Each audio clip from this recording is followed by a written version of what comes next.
Hi, আমি হলাম Triparna and welcome to the episode 2 of my Manali trip. On 9th May, we reached Delhi at 10:50 am. তারপর আমরা first class waiting রুমে 3-4 ঘন্টা wait করে হালকা কিছু লাঞ্চ করে চলে এসেছিলাম হরিদ্বারের ট্রেন ধরতে। প্ল্যাটফর্মে এসে জানতে পারলাম আমাদের ট্রেনটার আগের দিন একটা অ্যাক্সিডেন্ট হয়েছিল, তাই ওই কম্পার্টমেন্টটা চেঞ্জ করা হবে। তারপর হাফ অ্যান আওয়ার লেট করে 8:10-এ আমরা পৌঁছে গেলাম হরিদ্বার। দেন হোটেলে পৌঁছে ফ্রেশ হয়ে আমরা চলে গেলাম গঙ্গার ঘাটে। ওখানে গঙ্গায় ছিল প্রচুর কারেন্ট, তাই সব জায়গায় লাগানো ছিল রেলিং আর শিকল, যাতে কেউ চান করতে করতে ভেসে না যায়।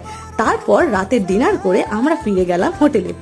এই দিনের পুরো ব্লগ রয়েছে এই ভিডিওর ডেসক্রিপশনে দেওয়া লিঙ্কে, যেখানে আমার ফুল এক্সপিরিয়েন্স আমি তুলে রেখেছি।